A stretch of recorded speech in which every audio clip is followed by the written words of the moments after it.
This ensemble, in its forerunners, has lasted for at least 125 years.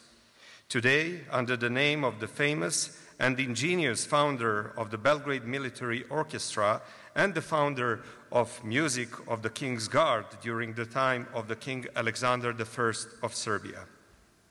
It is an honor to bear the name of the author of the first Serbian opera and many works that have become, I would say, an essential part of the Serbian national being, not only in music.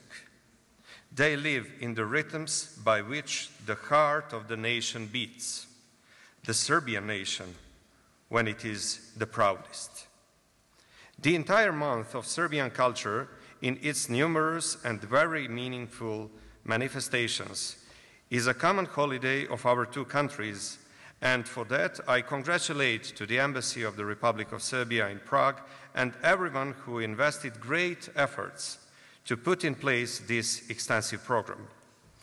That is why it is both right and good that the Stanislav Binički ensemble will perform on that holiday.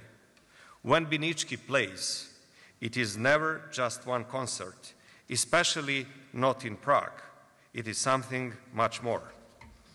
Ladies and gentlemen, our two countries and our two peoples were carried by the same winds of centuries.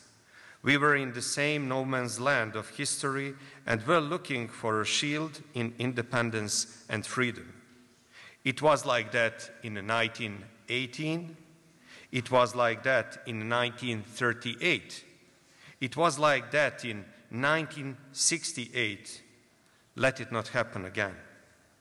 We were always closest when we were ourselves and when we had the biggest dreams and hopes. In the period ahead, solidarity will be needed only in joint efforts, building progress, and intertwining inspirations in art. In the light of our shared history, we foster a culture of remembrance, and that brings us closer together. That is especially important in facing the challenges even today, when in the heart of Serbia, in Kosovo and Metohija, both our people and our heritage are in danger for the umpteenth time. In the light of common future, we nurture a common commitment to well-being and the spirit of freedom, which gives us strength. This is how the most beautiful image of common Slavic, even before written history, and European values that we cherish together is outlined.